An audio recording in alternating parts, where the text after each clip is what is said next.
Crime thriller web series తీయొచ్చు. YCP హయాంలో ఈ లిక్కర్ స్కామ్లో ట్విస్టులు చూసిన తర్వాత క్రైమ్ సిరీస్ అయితే తీసే ఇంట్రెస్ట్ ఎవరికైనా ఉంటే ఈ స్టోరీని ఆధారంగా చేసుకుని ఒక వెబ్ సిరీస్ కూడా ప్లాన్ చేయొచ్చు. సో అలాంటి ట్విస్టులు ఈ లిక్కర్ స్కామ్లో ఉన్నాయి. సో దీనికి సంబంధించి సిట్ అయితే మరొక ఛార్జ్ షీట్ అయితే దాఖలు చేసింది. కోర్టుకి సమర్పించినటువంటి ఆధారాలన్నీ కూడా పక్కాగా ఉన్నాయి. వీళ్ళ డీల్స్ ఎలా జరిగాయో తెలుసా? దీనికి సంబంధించి దుబాయ్లో డీల్స్ పెట్టుకునేవాళ్ళు, పెట్టుబడులు ఆఫ్రికాలో పెట్టుకునేవాళ్ళు, అలాగే ఈ లిక్కర్ స్కామ్లో వచ్చినటువంటి వేల కోట్ల సొమ్ము పాపం ఏం చేయాలో తెలియక అడ్డు అదుపు లేకుండా రోజు వస్తూనే ఉంటే వాళ్ళకి మాత్రం ఏం చేయాలో తెలియట్లా. చెట్లకు ఆకులు కాసినట్టుగా వాళ్ళకు డబ్బులు దొరుకుతున్నాయి రోజు. సో ఏం చేయాలో తెలియక సగ్గా పబ్బుల్లో, విదేశాల్లో పబ్బుల్లో డ్యాన్సులు, ఇతర దేశాల్లో పెట్టుబడుల పేరుతో తిరగటాలు, స్పెషల్ చార్టెడ్ ఫ్లైట్లు వేసుకుని తిరగటాలు, సో చట్టపట్టాలు వేసుకుని ఖరీదైనటువంటి 5 స్టారు 7 స్టారు హోటళ్లలో విందులు చేసుకోవటాలు, ఇవి వైసీపీ లిక్కర్ ముఠా చేసినటువంటి దందాలు.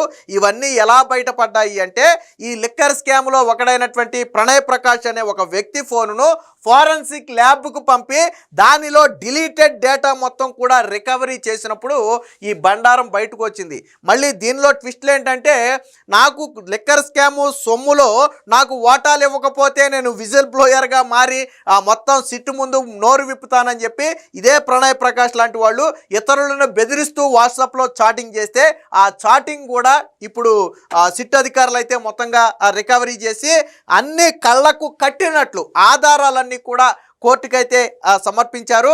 కళ్ళు చెదిరిపోయే స్థాయిలో ఎంజాయ్ చేశారు. అంటే మన సొమ్ము కానప్పుడు మనం ఏ స్థాయిలో ఎంజాయ్ చేస్తాం మనకు తెలుసు కదా. సో ప్రజల సొమ్ము, ప్రజల రక్తాన్ని, ప్రజల కష్టాన్ని లిక్కర్ రూపంలో తాగేసినటువంటి వీళ్ళు వేల కోట్ల రూపాయలతో జల్సాలు చేయటమే కాకుండా ఎన్నికల సమయంలో ఎన్నికల కోసం ఎలా వాడారు అంటే, ఈ లిక్కర్ స్కాము అసలు ప్రధాన ఉద్దేశమే ఎన్నికలకు కావాల్సినటువంటి సొమ్ము మొత్తం కూడా సేకరించడం. 175 నియోజకవర్గాల్లో వైసీపీ అభ్యర్థులకు కావాల్సిన సొమ్ము మొత్తం కూడా అవసరమైతే జగన్మోహన్ రెడ్డి పెట్టే విధంగా ఈ లిక్కర్ స్కామ్ను, అసలు లిక్కర్ అనేది బేసిక్గా గవర్నమెంట్ ఆధీనంలో ఉండేది కాదు, గవర్నమెంట్ వేలంపాట రూపంలో ఇచ్చేసేది. కానీ జగన్ వచ్చిన తర్వాత దాన్ని రద్దు చేసి మా ఆధ్వర్యంలోనే అమ్ముతామని చెప్పి డిజిటల్ పేమెంట్ లేకుండా క్యాష్ రూపంలోనే తీసుకున్నాడు. ట్విస్ట్ ఏంటంటే, ఈ డెన్లలో దాచినటువంటి నోట్ల కట్టల ఫోటోలు కూడా బయటపడ్డాయి. ఎందుకంటే ప్రతిరోజు డెన్లో దాచినటువంటి సొమ్ము ఎంత దాచారు, ఎంత వచ్చింది, ఎక్కడికి పంపుతున్నారు అనేది అట్ల పెట్టి మీద రాసి అమౌంట్ రాసి ఫోటోలు తీసి ఎవరికో షేర్ చేసినట్టుగా ఉన్నారు. ఆ ఫోటోలను కూడా ఫోరెన్సిక్ అధికారులు అయితే రికవరీ చేయటంతో వీళ్ళ బండారం మొత్తం కూడా బయటపడింది. దీనికి సంబంధించినటువంటి వార్త ఒకటి వచ్చింది, ఒకసారి చూద్దాం. దుబాయ్లో డీల్స్, ఆఫ్రికాలో పెట్టుబడులు, దేశం దాటిన లిక్కర్ స్కామ్ సొమ్ము, గ్యాంగ్లో ప్రణయ్ ప్రకాష్ గుట్టు బయటకి, డిస్టిలరీల నుంచి వసూళ్లు, గుట్టలుగా నిల్వలు, తాడేపల్లిలోను డెన్ వైసీపీ అభ్యర్థులకు పంపిణీ, చెవిరెడ్డితో విదేశీ ట్రిప్పులు, కసిరెడ్డితో కలిసి విలాసాలు, చార్టర్డ్ ఫ్లైట్లో ప్రయాణం, ఖరీదైన హోటళ్లలో బస, డిజిటల్ ఫోరెన్సిక్ ద్వారా వివరాలు వెలికితీత, ఆధారాలు ఫోటోలతో సహా కోర్టులో ఛార్జ్ షీటు. అంటే సిట్ చాలా పగడ్బందీగా వీళ్ళ మెడకైతే ఉచ్చు బిగించబోతుంది. సో ఇవన్నీ కూడా ఫోరెన్సిక్ ల్యాబ్ వాళ్ళ మొబైల్ నుంచి తీసినటువంటి వెలికి తీసినటువంటి ఆధారాలు. దానికి ఒక ఉదాహరణ ఇక్కడ ఫోటో చూడొచ్చు. సో ఆఫ్రికాలో వైసీపీ నేత చెవిరెడ్డితో ఈ ప్రణయ్ ప్రకాష్ చెట్టపట్టాలు వేసుకుని తిరుగుతున్నాడు. దానికి సంబంధించినటువంటి గతంలో వాళ్ళ ఫోన్లో తీసుకుని తర్వాత డిలీట్ చేసినటువంటి ఫోటోలను ఫోరెన్సిక్ అధికారులు అయితే రికవరీ చేశారు. చార్టర్డ్ ఫ్లైట్లో చక్కర్లు, విదేశాలలో విలాసాలు, ఖరీదైన హోటళ్లలో బస, మందు పార్టీలు, అమ్మాయిలతో చిందులు. గత వైసీపీ ప్రభుత్వంలో జరిగిన లిక్కర్ స్కామ్ నిందితుల జల్సాలు అన్నీ ఇన్ని కావు. మద్యం ముఠా వసూలు చేసిన సొమ్మును దేశం దాటించినట్లుగా ప్రత్యేక దర్యాప్తు బృందం తేల్చింది. ఏపీలో లిక్కర్ డిస్టిలరీస్ నుంచి కోట్లాది రూపాయలు వసూలు చేయడం, దుబాయ్లో రహస్య ప్రదేశాలలో సమావేశాలు ఏర్పాటు చేసుకోవడం, ఆ మొత్తాన్ని ఆఫ్రికాలోని మైనింగ్ పెట్టుబడుల్లో పెట్టుబడిగా పెట్టడం, ఇవన్నీ కూడా వాటికి సంబంధించి అన్ని కూడా చర్చలు చేయటం, అన్నిటినీ సిట్ ఆధారాలతో సహా వెలికి తీసింది. ఆర్థిక నేరాలకు సంబంధించిన క్రైమ్ థ్రిల్లర్ వెబ్ సిరీస్ ఉన్న మద్యం మాఫియా గుట్టు డిజిటల్ ఫోరెన్సిక్ ద్వారా కళ్లకు కట్టినట్లుగా సిట్ కోర్టు ముందైతే ప్రవేశపెట్టింది. చేసింది. వైసీపీ అభ్యర్థుల ఎన్నికల ఖర్చులకు లిక్కర్ సొమ్ము ఎలా వినియోగించారో తేల్చింది. మద్యం కుంభకోణంలో A1 రాజకసిరెడ్డి వసూళ్ల గ్యాంగులో కీలకంగా వ్యవహరించినటువంటి ప్రణయ్ ప్రకాష్ను సిట్ అరెస్ట్ చేసి జైలుకి పంపింది. అతడి పాత్రపై శుక్రవారం విజయవాడ కోర్టులో ఒక ఛార్జ్ షీట్ కూడా దాఖలు చేసింది. అంటే మొత్తంగా వీళ్ళు చేసినటువంటి ఈ లిక్కర్ స్కామ్ సొమ్ముకు సంబంధించి ఏపీలో ఏమీ కూడా చర్చలు చేయలేదు. చర్చలు చేసుకోవడానికి దుబాయ్ వెళ్ళేవాళ్ళు. సో వచ్చిన డబ్బును ఎందులో పెట్టుబడి పెట్టాలి, ఎక్కడ పెట్టుబడి పెట్టాలని నిర్ణయించుకున్న తర్వాత అక్కడ నుంచి ఆయా రాష్ట్రాల్లో పెట్టుబడులు పెట్టడానికి వెళ్ళేవాళ్ళు. ట్విస్ట్ ఏంటంటే ఇదే ప్రణయ్ ప్రకాష్ని జింబాబ్వేతో సహా ఆఫ్రికాతో సహా అనేక దేశాలు తిరిగి అక్కడ మైనింగ్లో పెట్టుబడులు పెడితే ఉపయోగమా కాదా, పరిస్థితులు ఎలా ఉన్నాయో పరిశీలించాలని చెప్పి చెవిరెడ్డి భాస్కర్ రెడ్డి ఆదేశిస్తే స్వయంగా వీళ్ళ సొమ్ముతోనే స్పెషల్ చార్టెడ్ ఫ్లైట్లతో ఆ దేశాలు మొత్తం కూడా తిరిగి అక్కడ ఉన్నటువంటి పరిస్థితులని తెలుసుకుని తర్వాత వాళ్ళకి మళ్ళీ తిరిగి దుబాయ్ వచ్చిన తర్వాత దాని గురించి వివరించి చెప్పినటువంటి పరిస్థితి. ఇవన్నీ కూడా ఆధారాలతో సహా ఫోరెన్సిక్ ల్యాబ్ అయితే బయటికి తీసింది. దీనికి సంబంధించిన మరొక వార్త కూడా చూద్దాం. మద్యం లంచాల సొమ్ముతో వైకాపా ముఠా విలాసాలు, చార్టర్డ్ విమానాల్లో ప్రయాణాలు, 5 స్టార్ హోటళ్లలో జల్సాలు, పబ్బులు క్లబ్లలో చిందులు, ఆఫ్రికా దేశాల్లో పెట్టుబడులు, లంచాల సొమ్ము భద్రపరిచిన డెన్లలో పెట్టెల కొద్దీ కరెన్సీ కట్టలు. కట్టా ప్రణయ్ ప్రకాష్ ఫోన్ ఫోరెన్సిక్ విశ్లేషణలో వెలుగులోకి, న్యాయస్థానానికి సమగ్ర నివేదిక సమర్పించినటువంటి సిట్టు. సో అత్యంత ఖరీదైన హోటళ్లలో పార్టీ చేసుకుంటున్నారు, అలాగే బోటు నడుపుతూ ఎంజాయ్ చేస్తున్నటువంటి మద్యం కోణ నిందితుడైనటువంటి ప్రసన్న, అలాగే మద్యాల లంచాలు, డెన్లో కరెన్సీ కట్టలు. ఈ ఫోటోను కూడా ఫోరెన్సిక్ ల్యాబ్ వాళ్ళు ఆ ఫోన్ నుంచి రికవరీ చేశారు. సో ఒక్కొక్క బాక్స్ మీద ఎంత ఉంది, అది ఎక్కడికి పంపాలనేది రాసి అక్కడ పెట్టారు. ఆ ఫోటోలను తర్వాత తీసి మరి సంబంధిత వ్యక్తులకు ఎవరికి పంపారో తెలియదు, కానీ తర్వాత డిలీట్లు చేస్తారు కదా డేటా మొత్తం, ఆ డేటాను అయితే వాళ్ళైతే రికవరీ చేశారు. మద్యం కుంభకోణంలో వేల కోట్లు కొల్లగొట్టిన వైకాపా ముఠా లంచాల సొత్తుతో అత్యంత విలాసవంతమైన జీవితాన్ని అనుభవించింది. చార్టర్డ్ విమానాల్లో తిరుగుతూ 5 స్టార్ హోటల్లో గడుపుతూ జల్సాలు చేసింది.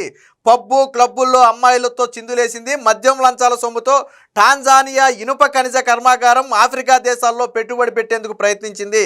దానికోసం ఆయా దేశాలను కూడా చుట్టేసింది. వైకాపా ముఠా విలాసాలు, దర్జాలు, రాజభోగాలు, లంచాల సొమ్ము భద్రపరిచిన కేంద్రాలు, వాటిలోని కట్టల కొద్దీ కరెన్సీ నోట్ల మొత్తాన్ని కూడా ఫోరెన్సిక్ నివేదిక సాక్షిగా బయటికైతే తీశారు. లంచాల సొమ్ము భద్రపరిచేందుకు తాడేపల్లి ప్యాలెస్ సమీపంలోనే ల్యాండ్ మార్క్ అపార్ట్మెంట్లో ఏర్పాటు చేసుకున్న డెన్ నిర్వాహకుడిగా ఆ సొత్తును గత సార్వత్రిక ఎన్నికల్లో పంపిణీ కోసం ఎప్పటికప్పుడు వైసీపీ నేత చెవిరెడ్డి మనుషులకు చేర్చడంలో కీలకంగా వ్యవహరించినటువంటి ప్రణయ్ ప్రకాష్ ఫోన్ను సిట్ అధికారులు ఫోరెన్సిక్ ప్రయోగశాలకు పంపేసి విశ్లేషించగా చిత్రాలతో వైకాపా ముఠా బండారం మొత్తం కూడా బయటపడింది. మార్చి 2న ప్రణయ్ ప్రకాష్ను అరెస్ట్ చేసిన సిట్ అధికారులు అతడి నుంచి మొత్తం 3 ఫోన్లు స్వాధీనం చేసుకుని ఆ ఫోరెన్సిక్ ల్యాబ్కి అయితే పంపారు. సో ఇక్కడ ఈ ఫోటో ఇది కనపడుతుంది కదా, ఇదేంటంటే లిక్కర్ స్కామ్ సొమ్ము దాచినటువంటి డెన్లోని ఒక ఫోటో. సో ఏంటో చూడండి, ఇక్కడ మద్యం సరఫరా డిస్టిలరీ కంపెనీల నుంచి సేకరించినటువంటి నగదును దాచేందుకు రాష్ట్రంలో పలు చోట్ల డెన్లు ఏర్పాటు చేసుకున్నారు. అందులో హైదరాబాదు, తాడేపల్లితో పాటు పలు చోట్ల ఉన్నాయి. హైదరాబాద్లోని కాజాగూడ సర్కిల్లో ఉన్నటువంటి ఉమాహిల్ క్రెస్ట్ అపార్ట్మెంట్ ఒకటి 2021 జూలై 12న తీసిన చిత్రం ఇది.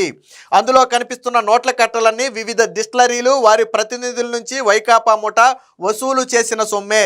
2021 జూన్ 1 నుంచి 15 వరకు బాలాజీ ఎంటర్ప్రైజెస్ అలాగే ఎలైట్ వింటేజ్ విస్కీ బ్రాండ్ ప్రతినిధుల నుంచి వసూలు చేసిన లంచాల సొమ్ము.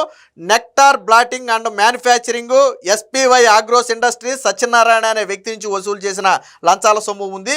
ఆ అట్టపెట్టెలపై 20 లక్షలు ఒక దానిలో, 4 లక్షలు మరొక దానిలో, 4.5 లక్షలు మరొక దానిలో ఆ పెట్టెల మీదే రాసి వాటిని భద్రపరిచినటువంటి ఆ ఫోటోని అయితే బయటికి తీశారు. వీళ్ళ జల్సాలకు సంబంధించినటువంటి ఫోటోలు కూడా కొన్ని ఉన్నాయి, ఒకసారి చూద్దాం. సో ఇది చెవిరెడ్డి భాస్కర్ రెడ్డితో కలిసి ప్రణయ్ ప్రకాష్ చట్టపట్టాలు వేసుకుని టాంజానియా దేశంలో తిరుగుతున్నాడు. దానికి సంబంధించిన ఫోటోను మీరు ఇక్కడ చూడొచ్చు. అలాగే ప్రైవేట్ జెట్లలో తిరుగుతున్నారు. దానికి సంబంధించినటువంటి రాజు కసిరెడ్డితో పాటు బూనేటి చాణక్యతో పాటు మరొక ఇతర సభ్యుడు, మొత్తం ఈ లిక్కర్ స్కామ్లో ఉన్నటువంటి 3 వ్యక్తులు స్పెషల్ చార్టెడ్ ఫ్లైట్ వేసుకుని విలాసాలు చేస్తున్నారు. ఆ ఫోటోను మనం ఇక్కడ చూడొచ్చు. అలాగే పబ్బుల్లో అమ్మాయిలతో చిందులేస్తున్నటువంటి రాజు కసిరెడ్డి నిందితుడు, రాజు కసిరెడ్డి మరొక నిందితుడైనటువంటి ఈశ్వర్ కిరణ్ కుమార్ రెడ్డి, వీళ్ళిద్దరూ కూడా ఆ పబ్బుల్లో చిందులేస్తున్నారు. దాన్ని ఇక్కడ మనం చూడొచ్చు.